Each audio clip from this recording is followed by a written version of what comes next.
İmam-ı Ehl-i Şam, İmam Evza'i, Şam tarafın büyük imamı, İmam Ebu Hanife yalı büyük adam İbrahim Ethem'i veriptir. Boyununa bir çığım odun alıp götürüp barıyanmıştı. Şu odun satıp pul çıkarıyanmıştı İbrahim Ethem. İmam Evza'i, İmam Ebu Hanife yalı adam İbrahim İbni Edhem'i veriptir. Boyununu bir çığım tanıp bilen danıp odun alıp barıyanmış.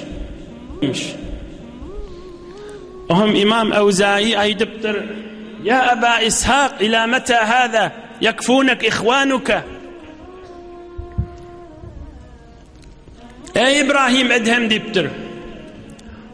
Beytirip özüne ağrım salmasan da bolcuk deyiptir diyorunda dostluğun doğullun ma sene bir tikit çörücük bilen sucad etsen özüne ağrım salp yürüme deyiptir.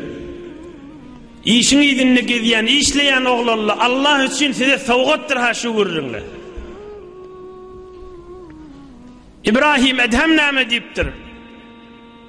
Fakale da'ni men vurma haber etme deyiptir. Men eşittim deyiptir. Dinini vurgurrun ma. Men vakafe mevkife zülleti fi talabil halali vecebet lehu el cenneh. Men din ulamalarının eşittim, dini İslam'da vurgurrun ma.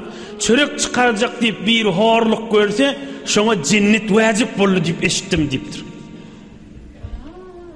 Çörek çıkaracak halal çöreğim olsun deyip horluk görse şuna cennet vacip bollu deyiptir. Bir işlemen görürünü, yo işlemen görürünü de dert çekmen görürünü. Eyyub Peygamber'in derdinin sünnen çoğuyan alımlar şıla. Bu tadı enatasını kaygı, bu tadı ayarlı oğullarını kaygı, öylünün multu içerisine kaygı, o tadaki iyi şeyesi pulun sağaman verir mi vermez mi bir kaygı, her kaygısını, her kaygı, bu tadaki de beyilleki işlep verenle, her kaygı yadına düşenle, Can Huday özün arkası ol, Can Huday özün yuvarı ol, Can Huday özün yoldaşı ol, Hudaya özün kuvvet ver.